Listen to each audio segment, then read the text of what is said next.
Welcome, welcome, welcome, everyone. Everybody out there. We are live here at the Dr. Patricia Anderson show. Because that's what it's going to sound like in a few moments. But glad to be with everyone. I've got my esteemed guest, the woman of beside me right here, and really anxious and excited to announce her and a lot of things going on with her. So I hope everyone has their pen and pad because you're probably going to need it later. And, we'll be taking some questions later, but good to see that everything is functioning. I think we're good here. Yeah. Awesome. Awesome. So with no further delay, let me introduce to you Dr. Patricia Anderson. Welcome. Thank you. Welcome, everyone. Good to be here. And in turn, I'd like to introduce to you Mr. Avery Anderson. You've heard his voice in when we did a couple spots for the book.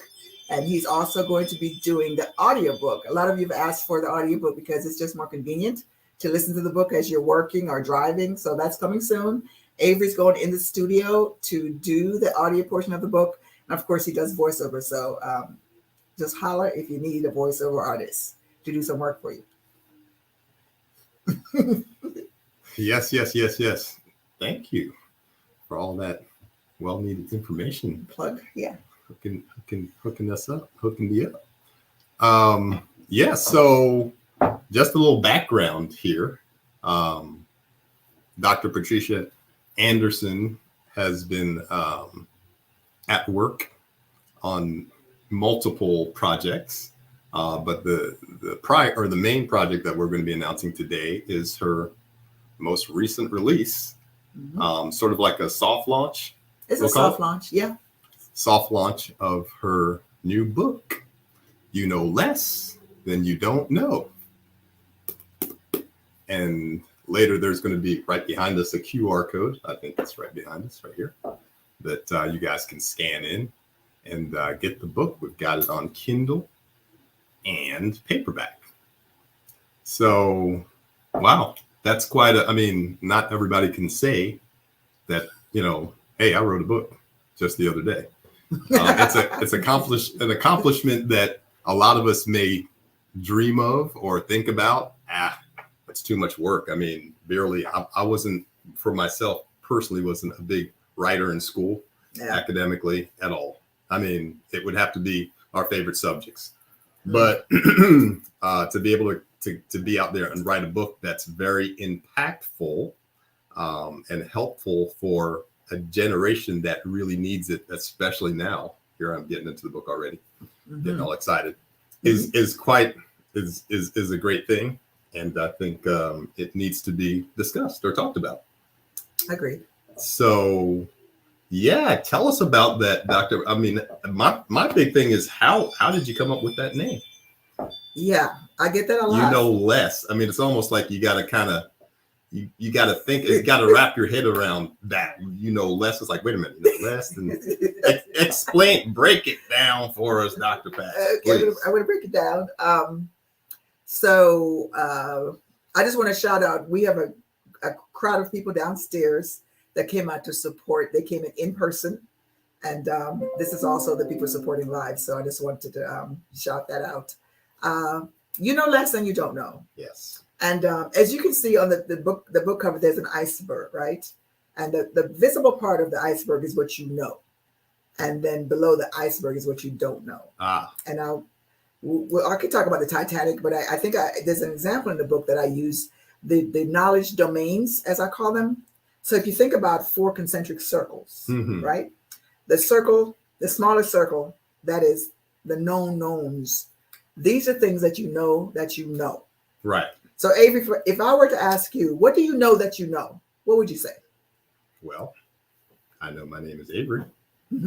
Yeah. I know who my parents are. Yes, you do. And I know where my sister is sitting right now. You do. So these are things that we all, no one can, contradict or talk us down. We know what we know. Mhm. smallest circle, right? Right. The next circle is the known unknowns. Okay. These are things that you know that you don't know. For example, I don't know how to hang a chandelier. Inside joke. Yes. So what would you say you know that you don't know this? For example, I do not know how to fly a plane.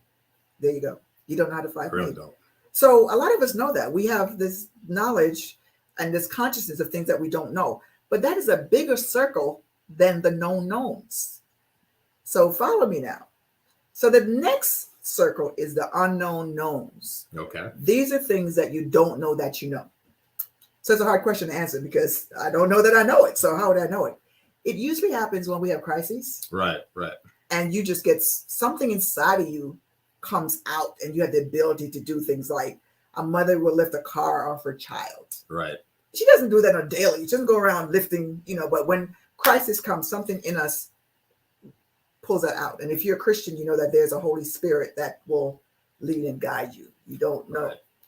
The last biggest circle is the unknown unknowns. Okay. So yes, that's like the biggest one, right? The biggest circle is the unknown. You don't know what you don't know. Right. Right. So you don't know that you don't know. And if you think about it, I like shows like It sounds simple, but kind of, give us an example of that one. It's kind of like I'll use the pandemic, the global pandemic. Mm-hmm. And of course, there's a lot of theories out there, but let's just say we didn't know. I didn't know that there was going to be a pandemic. Right. In 2020. We didn't know what we don't know. We didn't know until it happens. And when I watch shows like Cosmos, and we look at the galaxies and the different multiverses, Right. and we have this little blue planet that contains the knowledge that we have, you know less than you don't know. Right. That's where it comes from. Right. Right. Yeah. Hence this huge mass underneath the sea and the tip. Yeah. Just revealing the tip of the iceberg. For sure. Yeah, for sure. Well, that's I love the title to the book, and that's a great explanation. I want to go into a couple chapters or one chapter where I had bookmarked. Actually, I read Kindle a lot. So Kindle is very portable and you can read it in your car. Yeah. At the job, you don't have to pull out the text, which the texts are good. I love text. I grew up with text. For sure. But I like it's tactile, touch it. It's nice. You got the little bookmarks and so forth and so on. But there are some other terms because it seems like there's like a book. You should have like 2 pages dedicated to vocabulary because you really get into the terminology. And I'm looking at this and thinking, okay, what is this book about? You know less than you don't know. It's very well written. It's like every page that you turn, it's like you can feel your brain growing. It's like it's just rich with information. Yeah. So let's talk about how this impacts the world around us, how it impacts, you talk about leadership and transformation versus change. So, those words are repeated throughout the beginning of the book. Can you get into, the different types of transformational leadership like pseudo and laissez-faire and, transaction and so forth? Yes. And give us a little bit taste of what that is. Yes, I can certainly do that.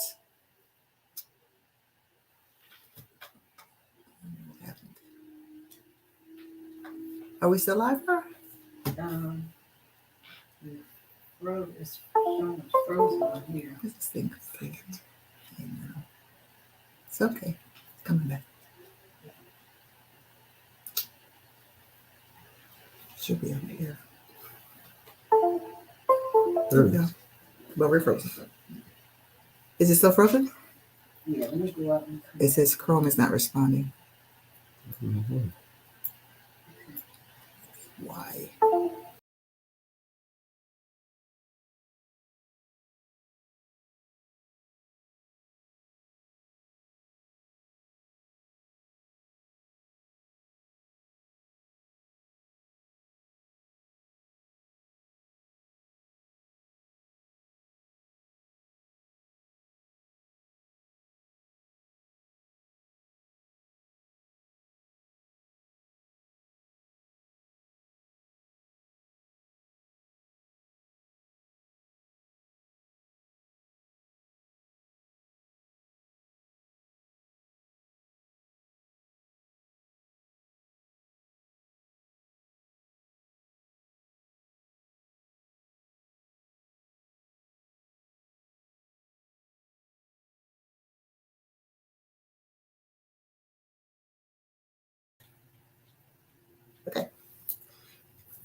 Hey everyone, we're back. So yeah, so different types of leadership. So quick background. I my research is in transformational leadership, specifically authentic transformational Mm-hmm. and pseudo transformational. Mm-hmm. So the pseudo transformational leader is a bad kind. Uh-huh. The authentic is the one that we want to adapt to. We want to adapt the authentic transformational. We want to make sure that we are, leaning into that, especially during crisis as leaders. The pseudo is the one where you want to make sure that you hire Mm-hmm. against the pseudo, Uh-huh. trade against it, and so forth. I do want to, and it's in the book, so I encourage you to read it because it's a lot. It's like decades of research on those two types of leadership. So it's Yes. one is bad and one's good. Okay. But I want to get into what you said in terms of transformation and change. Right. Because a lot of people use those terms interchangeably, Mm-hmm. but they're not the same. And Right. that's why the book title is You Know Less Than You Don't Know, Transformation, Not Change, is Key to Success. So here's the difference. I'll give you a couple examples that you can relate to. Okay. So Please. change is like, so Avery, we got a new year coming up, right? What do most people do at the beginning of each year? Well, I know the gyms are very busy. Yeah. Everyone has the New Year's resolution of losing weight. Yeah, gotta lose weight. Got to lose weight for Gotta the be new year healthy. coming up. Gotta be healthy. Yes. New year, new me, right? That's it. What happens in about a couple weeks, couple months? What happens? Yeah, I guess all the enthusiasm fizzles. Yeah, it does. That's it fizzles. And Yeah. you know why? Because it was a change. A change is a pivot. mm-hmm. A change is based on activity. You're doing things. It's a mental assent only. It's like, I'm looking at a picture of myself from 10 years ago. Mm. I like what I see looking at the past. Mm-hmm. And I want to now look like that picture. Mm-hmm. Right? Mm-hmm. Mm-hmm. Transformation, before you do anything, transformation starts with your mind. Uh-huh. Your mind has to arrive first. So you've got to shift your mind and your belief system into wellness. Right. So you're embracing the whole totality of being well, or what leadership entails. Not just it's like eye service. Let me do things, Mm-hmm. but it's just a pivot. Right. And I'll give you another example. During the pandemic, it was beautiful to see people. Mm-hmm. We're all joined together. We were one human race during the pandemic. And we're like, we saw each other. Mm-hmm. We saw each other. You're a human being. We're all faced with this. And then when the ban was lifted, we all did the pandemic pivot. We're doing things sometimes worse than what we did before the pandemic because it wasn't a transformation. Mm-hmm. It was simply you just mental assent, temporary, and it was based on actions. Again, your mind has to arrive first. So that's why we want transformation, because transformation is incremental and you're moving into better and better future states. Uh-huh. So, and change is just very, very temporary. Huh. Okay, so you really drilled down in terms of the transformation and change, and the thing going on in my mind was, mind over matter. Yeah. Almost. Yes. Is physically, you could say, hey, I'm going to this other state, as in I'm going to Colorado. Yeah. States. But maybe mentally, you may be already there. Yeah. Or sometimes, someone will say, well, that person mentally checked out. Yeah. So it's kind of making sense where the transformation deals with the mind arriving first. Okay. Exactly. And Gotcha. I'll give you something that we can all relate to. The caterpillar to a butterfly. Okay. It's a transformation. The butterfly cannot say, you know what? I want to go back to being a caterpillar. It can't happen because the foundational infrastructure has shifted. Uh-huh. So you can't undo it. Right. And that's why it's incremental, where change is a pivot. Wow. Look, if you think about breakfast, you like bacon and eggs, right? Right. So the chicken came around and laid a couple eggs and went on and doing whatever the chicken was doing. Right. The pig now is very committed. The pig you cannot turn the bacon back into a pig. Sorry. I'd like to see that trick, but I don't think. But it's that serious. And that's why we got to pursue transformation, especially as leadership, because an authentic transformational leader now is accountable to whatever the purpose or the goal is or the mission.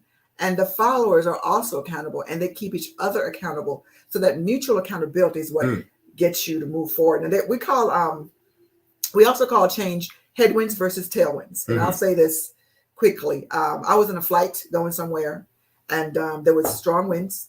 The plane was a few hundred yards from the tarmac. And, we're ready, everybody's getting ready, and it takes off. Right. It goes back, and it goes to a neighboring airport because the headwinds were so strong, it had to pivot. Transformation is tailwinds. So tailwinds is going to take you to your destination. And I think it's when you fly from the West Coast to the East Coast, it's faster. Like if you book your trip, you're like, why is it half an hour faster? It's because you have tailwinds. So in the book, we talk about transformational tailwinds, like accountability and learning leaders. Learning leaders never arrive. Like, you know what? I don't need to read another leadership book because I know it all. Right. That's a pseudo transformational leader. You think you know it all. So you don't have to know anything else. Right. And then you have collaboration. It's another tailwind, right? Knowledge is another tailwind. So all these tailwinds in your organization is going to help you to incrementally move towards better and better future states. Gotcha. So tailwinds in that respect is very important in the transformational process. Absolutely. To get you to those states. Absolutely. Okay.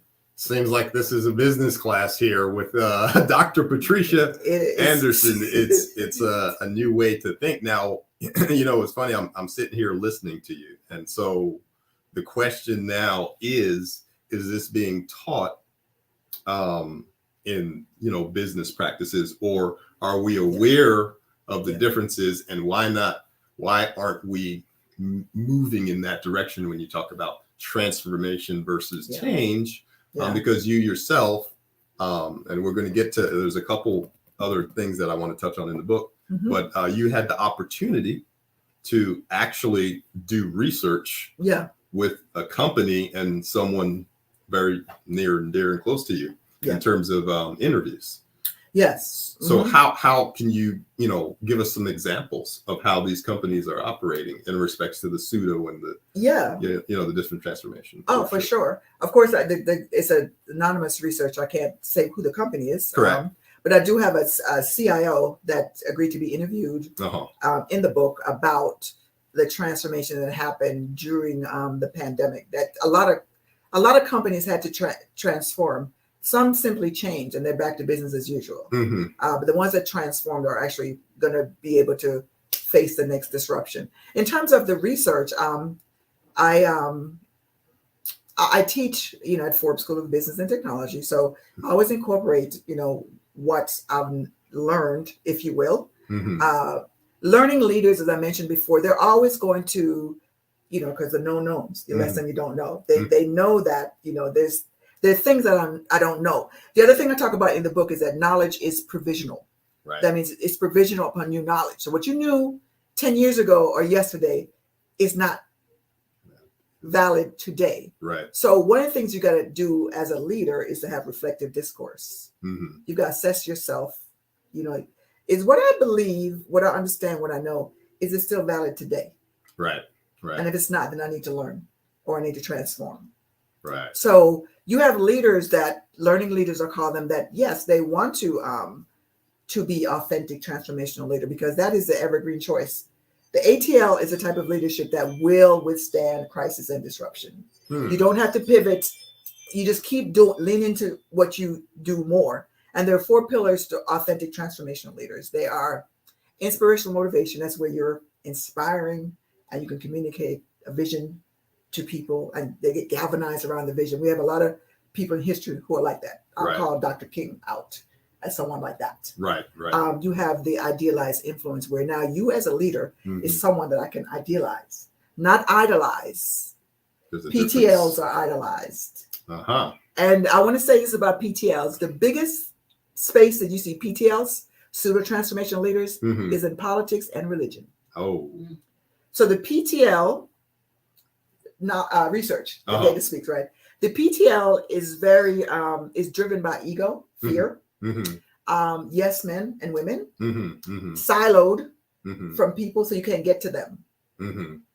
They're not learners. They're like, what I know is valid. It was valid 10 years ago today. Right. So the opposite is the ATL. The ATL now is like, I'm surrounding myself with people who are smarter than me. Right. I'm not the smartest one in the room. You know, I'm not going to say because I have a doctorate that I know engineering. Right. I don't. That's your field. So so you see that disparity. Yeah. Yeah, go ahead. No, it's like it's all making sense. Because you see it, and now when you explain it, it's like, aha. Yes, you can So- say, okay, I think I know some PTLs, right? Yeah. And that's what a I think researcher we all- does, right? We don't call Right. out people; we just let the data speak. Right. You know, so idealized influence. I want to. This leader is someone I want to idealize, not idolize. Right. Because when you idolize, you now are not vetting things for yourself. Mm-hmm. And the next thing you know, the leader has you putting people in the ovens and Oh. you just boiling the frog. Next thing you know, I'll use Hitler, Mm-hmm. who is a textbook PTL. Mm-hmm.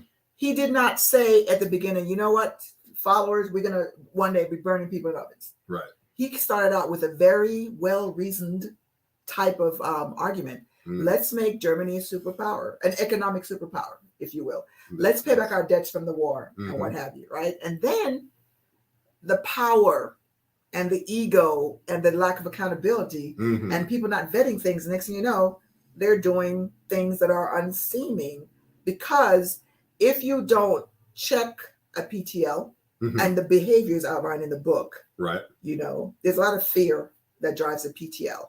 If you don't check them, they will continue.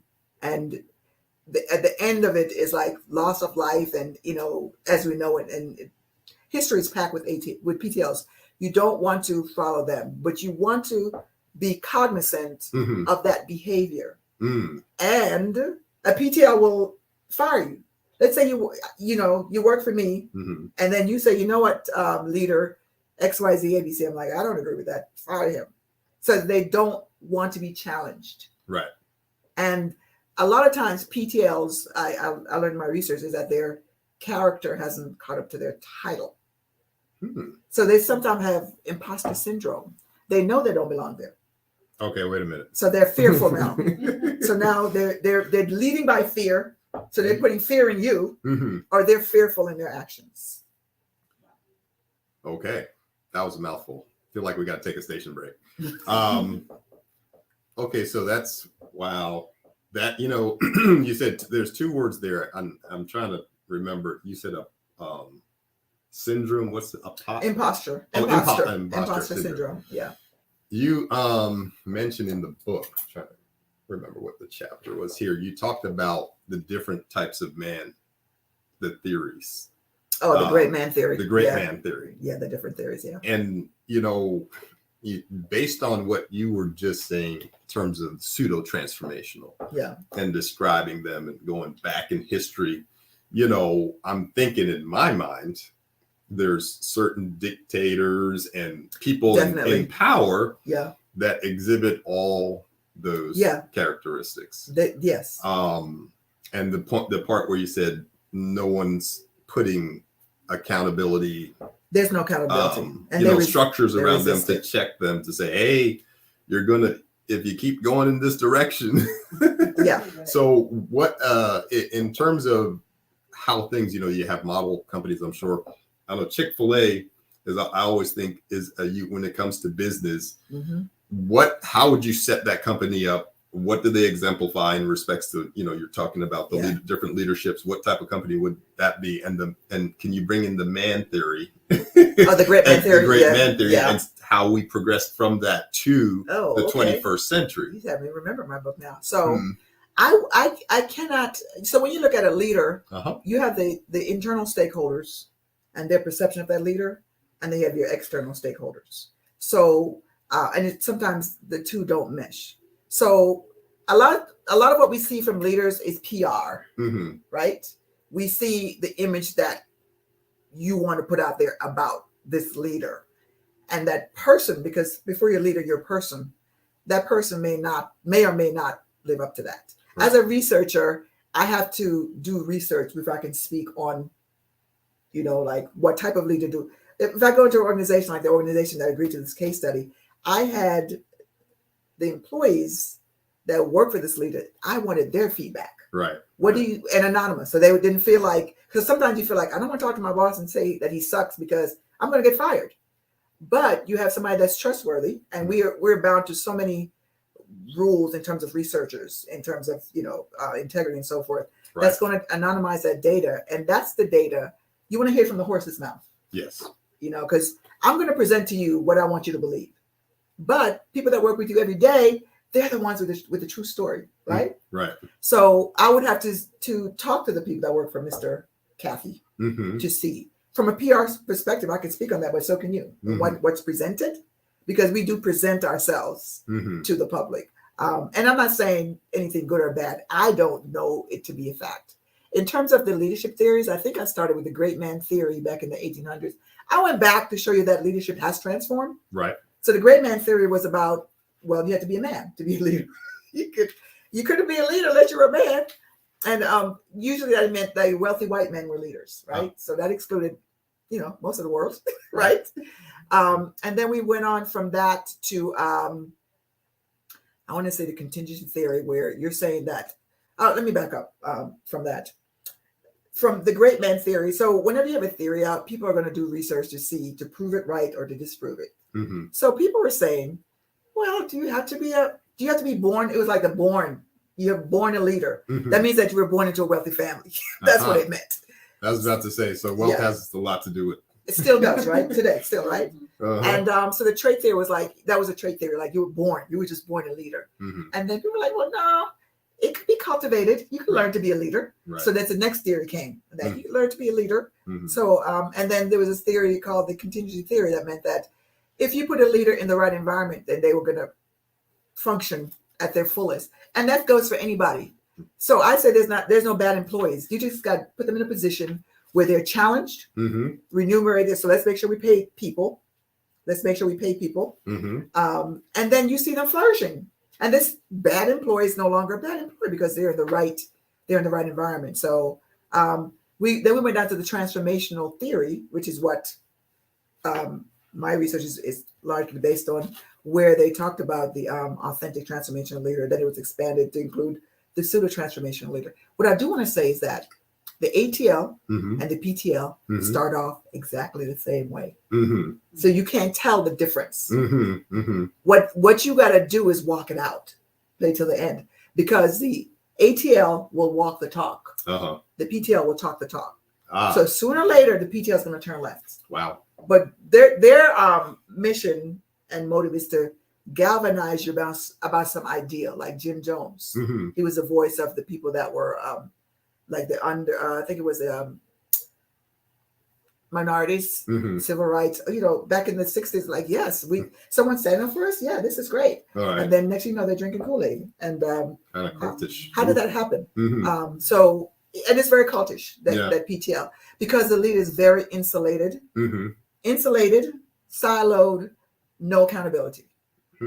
Yes, men and women, those three things. I want to mention these two things before I go, because I talked about two traits of an ATL. Right. The inspirational motivation, idealized influence. And then there's the intellectual stimulation. That's where you are intellectually stimulating your followers to fail forward fast. Like, here, try this. A lot of companies, what they're doing is they're doing like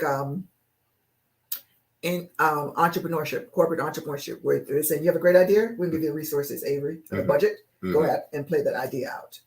So, and if you fail, fine. Let's figure something else out. It's not like, make sure you don't fail. You fail forward and you do it fast. Brush yourself up. Let's go. So there's that intellectual stimulation. And the other one is individualized consideration. That's where these leaders have very high emotional quotient. So they understand themselves emotionally, and they understand the people they're leading emotionally. Right. So there's that connections. So the 4 I's is what I call them. That's what the ATL thrive in. I will say this: the inspirational motivation can be very emotional, and so can the idealized influence. If you have they have to be balanced. If you have too much of that inspirational motivation, rah rah rah, then people gonna be drinking Kool-Aid because they're not vetting things out. Right. You're appealing to their emotions. Right. And the idealized influence, if they over idealize you, now they're idolizing you. Right. And they're not vetting things out. same thing is going to happen. Sort of losing track. So the four things have to be balanced. Those two will drive you to PTL.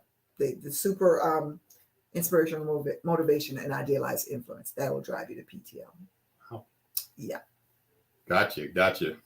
Again, another large amount of data and information to crunch through. But I think the more you talked about, the different types of leadership, the more I begin to understand how these companies or, these leaders, characterize themselves.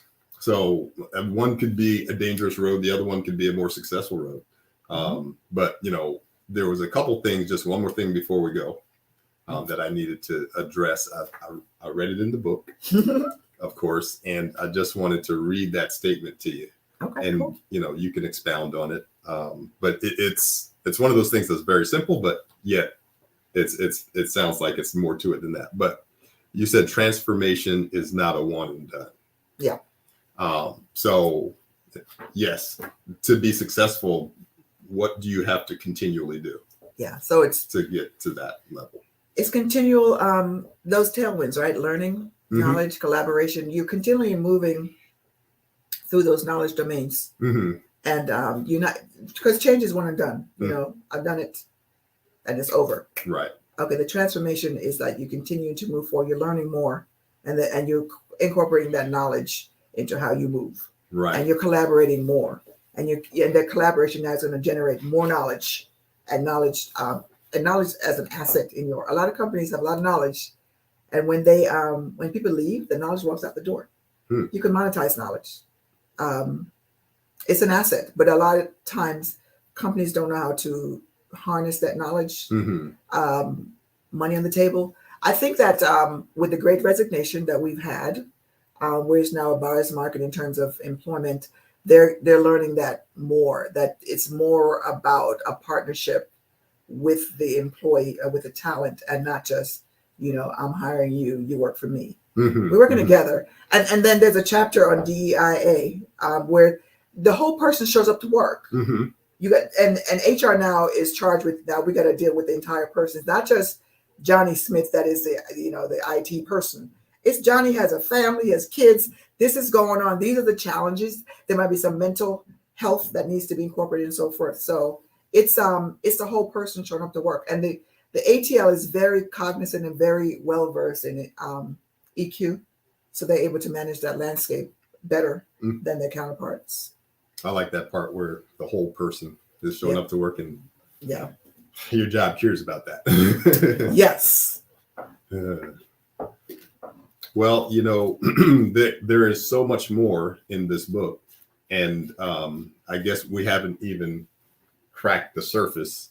And it's an amazing read, and let me tell you, it is. These books should be flying off the shelf once people get a hold of them and start reading them. And there's a lot more to talk about. What is the key is, after reading the book? Once you get finished reading the book, what are the takeaways for anyone at any level to say, hey, I want to start transformation, whether it's in my own business, LLC, or, I work at a Fortune 500 company, or, I work at the corner, market. Yeah. How do I begin to, utilize and transform myself and affect the others around me?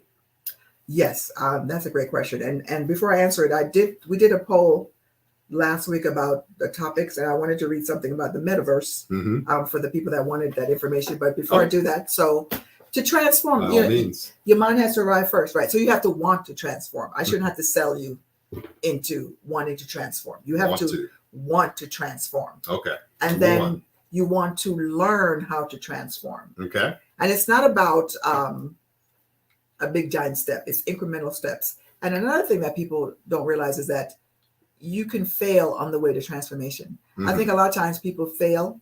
Let's say that I want to transform my health, my healthy habits, so I go to the gym and maybe I fall off, and then I give up because I'm a failure, and then again, what have you. That's because your mind didn't arrive first. That mind, you got to work on that part first. You got to spend the iceberg, right? Where the iceberg behind me, the biggest part there, you got to work on that part over there, underneath the water. That's it. Once that mind Mm-hmm. has transformed, Mm-hmm. then you can take the actions. So spend a lot of time into, I mentioned earlier, like, let me examine what I believe to be true. Mm-hmm. Is it still valid? In another book that I wrote, it's like when an adult person doesn't like vegetables. Mm-hmm. I don't like vegetables. Well, why don't you like vegetables? Right. Well, when I was little, I was forced to eat it. So is that still valid today, given all the nutritional value that you're discounting? So you have to really look at yourself and assess yourself to see those areas that I need to shift, because the knowledge and the meaning that I've had about certain things are no longer valid. And you have to be 100% honest about that assessment. No one's going to assess you. You have to do it yourself. And you have to want to. Now, you're the kind of person that says, I know everything. I don't need to learn another thing. Mm-hmm. I'm too old to learn. I'm stuck in my ways. And I don't consider what anyone else has to say. I know I'm right. Then you're not ready. This is not a sales pitch. It starts with you acknowledging, you know what? I need to transform. And I don't need to transform everything in this area. Mm-hmm. Like maybe I need to have a better work-life balance. Mm-hmm. So what can I do there? Well, let's see. Let me prioritize my day. Let me say these things have to be done today, so I don't have to work, 15 hours. So it starts with little baby steps. It's like going to the gym, right? You don't go there and start lifting, well, you start and then you increment and you increment and you increment, and you never go back because you're incremented at a very steady pace. And then you have this structure to support it. Right. Right. So that would be what I would say. Yeah. Nice. Well, I guess you're going to tell us about this whole metaverse scenario that's going on here. Do we have some? Oh, we have a question here. We do. Yeah, we do. Let's take a look here. This is Kathleen Peesh. It says, "Hi, Patricia. How do we handle situations where the leadership is constantly changing? Each new leader comes in with different personalities, values, and strategies. Is stability in leadership a valued asset? And do I have to transform myself each time to be able to handle the changing leadership styles?" Wow, that's a lot to unpack there, right? Mm-hmm. So one thing I do want to say to people, and we all went through this pandemic together as a human race, your mental health is priority 1, 2, and 3. Not just 1, but 1, 2, and 3. So everything else falls below that. So whatever situation that you're in, care for yourself so that your mental health is okay.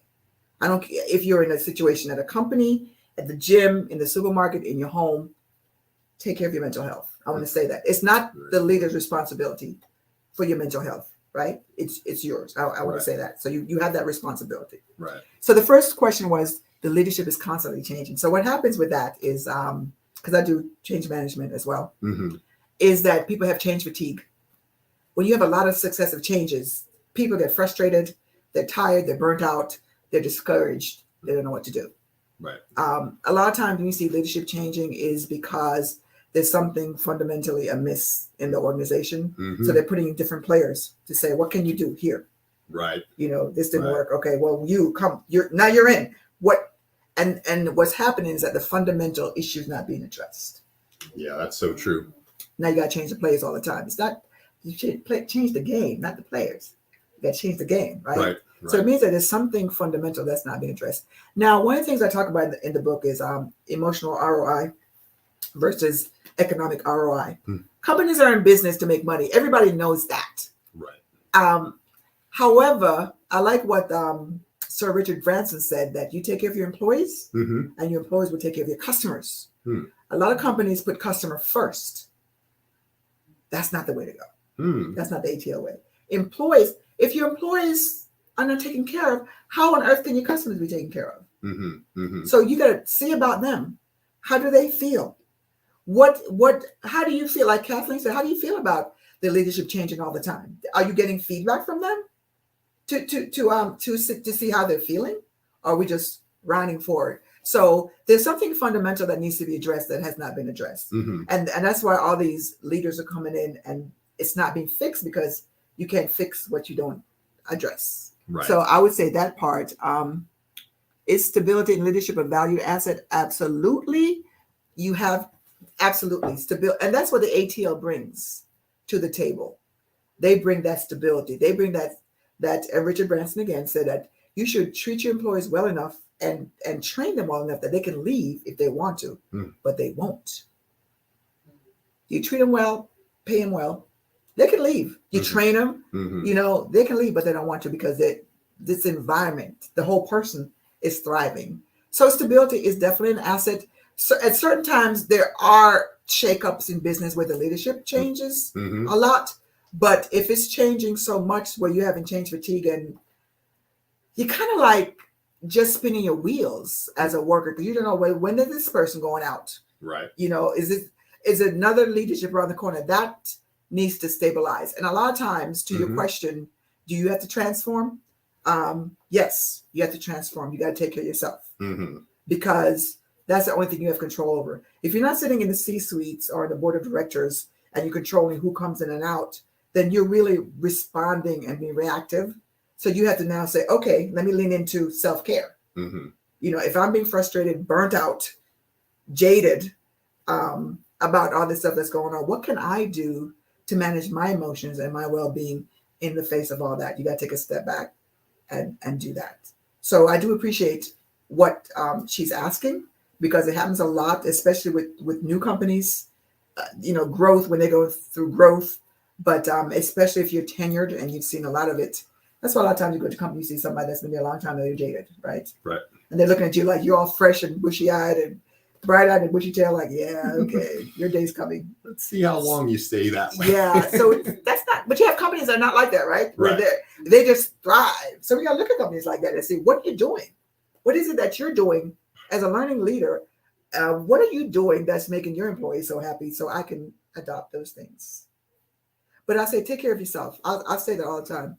Priority 1, 2, and 3 is take care of yourself. Don't rely on a leader or someone else to take care of you. Take care of yourself. Right. Kathleen, that's welcome. some good, yes. The last part, do I have to transform myself? Yeah, you do. Okay. You have to transform. So, there it is, Kathleen. Because you can't, if you're waiting on someone else to, do that for you, then you're going to be in that state of stuck and, feeling. So you're responsible for yourself. Awesome. All right. Anyone else? Let's see what we have here. Okay. I suppose. So we have people saying hi. Hi, everybody. I see people saying hi out there. Yeah. We did a poll last week, and then there was a question. There were 4 topics that you wanted more about, and of course, it's in the book. And one was leadership in the metaverse. And the metaverse is here, whether you want to believe it or not. And it's here. And I will say this, that minorities have been notorious late adopters to technology and the religious arena because it's over spiritualized. Like, why do we need technology? We have God. Well, God put the technology in the earth so we can use it, right? Because we're not, we have brains, right? We're supposed to use them. Technology is great. And the thing about spirituality is that there's so many factions that have a stake in the metaverse today as I speak, that there needs to be another stake from the spiritual standpoint. You can't say, don't go to the metaverse because it's here. It's like cryptocurrency. It's like, it's not going back. So what do? You can't beat them, join them. So if I'm traversing the metaverse in my many different forms that I might want to traverse, and there needs to be a spiritual, sign or stopping place for me to stop and check out what's going on spiritually. Right. So that's what spiritual leaders have to do. Don't wait and see what's going to happen. That's typically like the internet. That was the same thing with the spiritual leaders. Let's wait and see what's going on. You have to be an early adopter. Don't be a late adopter to that. And I'll say less. But I want to read about, I'm going to read the summary from the Metaverse and Leaders. The metaverse is a status quo disruptor in ways that are value accelerators and value extenders. The future is both cloudy and green. Digital fashion and virtual collaboration will reduce carbon footprint. The product lifecycle extended via the metaverse may experience a longer growth and maturity phase. On the other hand, the immersive aspects of the metaverse can shorten the product lifecycle. Countercultural behaviors such as intentional physical interactions must accompany the immersion into metaverse activities to maintain the human connection that is the basis of who we really are. Wow. So what I'm saying there is that, you can't be out there in the metaverse. There has to be something to counter that, like physical. The metaverse is in the innovators, early adopters phase of the product lifecycle. It's brand new. ATLs can leverage learning, innovation, collaboration, and accountability to complement, not supplement, physical human interactions. These powerful transformational drivers will yield more responsive solutions. The metaverse can help remove bias from gender, race, ethnicity, physical abilities, age, etc., especially in talent acquisition. Human interaction and emotional intelligence, ATLs excel at this, will play a major role in whatever the metaverse becomes. Humans with social phobias may be more home in a metaverse interaction. Still, there needs to exist a one-to-one correlation between solving human issues with human solutions. We asked leaders about collaboration and connecting via the metaverse, and most responded that it will be actually easier, 75%. The rest, 25%, responded that they were still vetting it out. Early adopters of the metaverse have so far invested hundreds of billions of dollars in its infrastructure. Some of these investors who historically prescribed virtual content see the value of the consumer-driven model of collaboration. So it's more than just the Facebooks and the Amazon. It's going to be more collaborative, the metaverse. Mm-hmm. Failing forward and fast is not only necessary, but it is also a vital aspect of transformational activities. Leadership capability will be a focal point. We're currently experiencing multiple crises and disruption, and the metaverse may present a disruption that does not yet warrant full attention. Or does it? The intellectual stimulation tenet of authentic transformational leadership thrusts leaders at the forefront of the evolution of the metaverse, and idea generation via collaboration and innovation is as pivotal as digital literacy and design thinking. This aspect of leadership is what ensures the organization, its purpose, products, and services are evergreen. The metaverse represents an untethering of the human imagination from physical boundaries to a full expression of user-generated data. From a SWOT perspective, SWOTT, strengths, weaknesses, opportunities, threats, trends, I talk about that in the book. From a SWOT perspective, the metaverse presents both opportunities and threats. The ROI in the metaverse is largely unknown. However, for that very reason, the possibilities are endless. One thing is certain, a revisit to the knowledge domains is necessary. Regarding the metaverse, we certainly know less than we don't know. There ends that chapter with the title of the book. Whew. Wowee. Interesting. And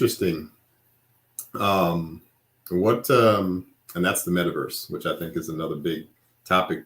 Yeah.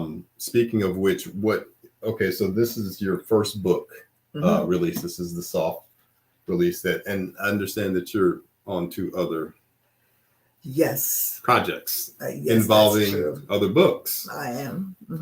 So, did you want us to get a little bit of a sneak peek or? Yes. I do want to talk a little bit about it. This is some good stuff here. So what else do you have on the horizon? Well, as one book is not enough, I guess. I'm a Jamaican, so I have 10 jobs.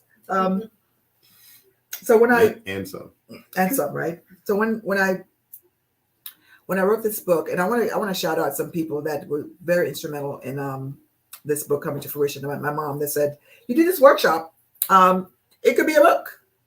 And when I got my doctorate, I swore I would never read anything else or write anything. As a matter of fact, I said if it's more than an inch in writing, I can't read it. So I get this book written, and I was fortunate to have TBN's trilogy to publish it. Mm-hmm. And we're going to play a spot in a minute that they gave us an early peek at the spot that's going to start airing next week, as well as the voiceover you did for the book. So I thought that, well, I wrote a book before. Let me resurrect the book and update it, right? Right. Because it really speaks to the person. We speak to leaders in that book. Mm-hmm. And when I say leaders, you don't have to have a title to be a leader. Let's be clear. Mm-hmm. I mean, you're a leader of yourself. If you're tripart being, there's one part of you that should be leading the rest of you. That's your spirit, right? So the leader. And before you're a leader, you're a person. So the second book is called Love is a Verb, Mm-hmm. Transform on Purpose. Oh. So that's where you actually go into knowing every part of who you are, Mm-hmm. Mm-hmm. what kind of blockers you have, things that you may have learned Mm-hmm. that kind of shaped who you are as a person, Mm-hmm. Mm-hmm. and still shaping you, which you should, kind of like have a 5-minute funeral. I heard that before. I heard a 5-second funeral, like just have a 5-second funeral and just move on Right. from it, about it, and just, transform into your I amness. There's a part of us that's divine. That's 1/3 of us. Mm. That is the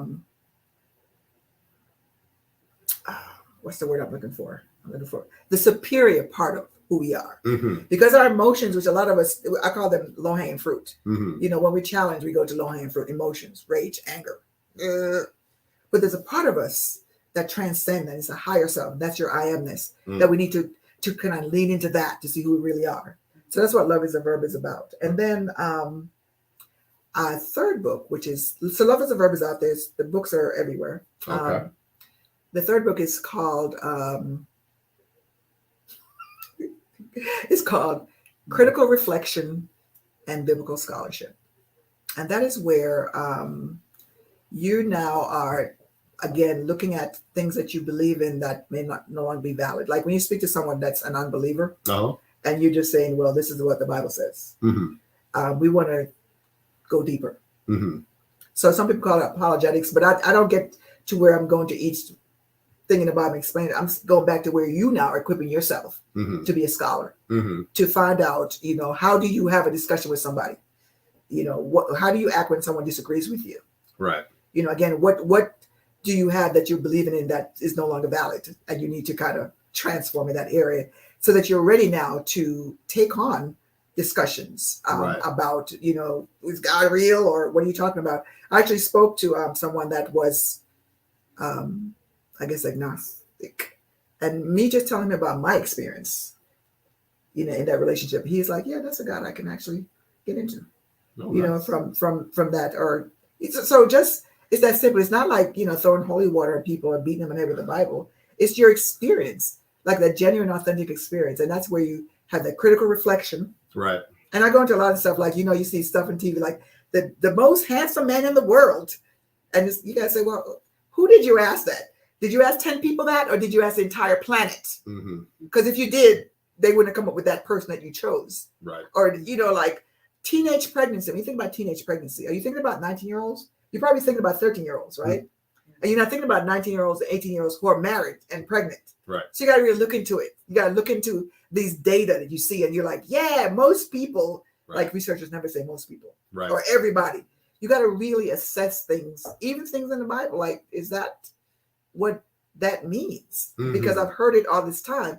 Is it really what it means? And I kind of, as a researcher, I put it out there, and then you got to think and say, So there's other 2 projects, but let me go back to thanking the people. So Mom said, write a book. Right. 3 books are being written. 3 books. And I will say I came to the end of myself, because there's no way I would have said in my right mind that I'm writing 3 books. Mm-hmm. So there's a higher part of me that is now engaged here, because as a physical person, Mm-hmm. and I can't. There's something bigger than me. So we got to understand that as people, that there's something bigger that you need to lean into. It's not into your ability. Lean into that bigger thing that knows more and has traversed the knowledge domains and beyond. So I want to also call out my brother, who has seen the work that went into this. And you couldn't find a more supportive brother. I want to thank you for everything that you've done for this book to come to fruition. I want to call out Annie, who is an intern that's working with me. And I, again, couldn't have done it without her and her willingness to do a lot of stuff and promotion and so forth. I want to call out my friend Rara, who is always by my side, very supportive. I want to call out Robin, I was going to say Rango, who flew from New York to be by my side to help me to get this thing together. I want to call out it's a lot of people that I can't name, but I just, those people have been constants in my life. I want to call out Audrey and Dion, my prayer partners. I want to call out Keith, the best guy friend you could ever have. It's smart, funny. Just, I want to call out everybody that's downstairs. We're waiting to go downstairs to have some really good Caribbean cuisine. Can't wait to go down there and partake of that. But everybody, I want to thank you for supporting me, for encouraging me, for praying for me, and I really, really, really appreciate it. And I hope that that I'm helpful in what I've written to you. I think we can share the TBN spot, and then we can share the hold on one second. Let me see where you share the screen. Here, present, and then share screen. Okay. And then share.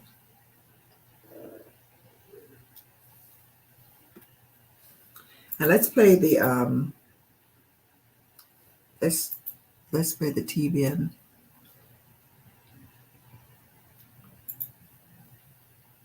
spot first, and we played the spot that you did, Avery. So we'll play that first. So this is a spot that's going to air next week. Next week. Mm-hmm. So we'll go ahead and play that. Let's click on that. So we'll go to leave.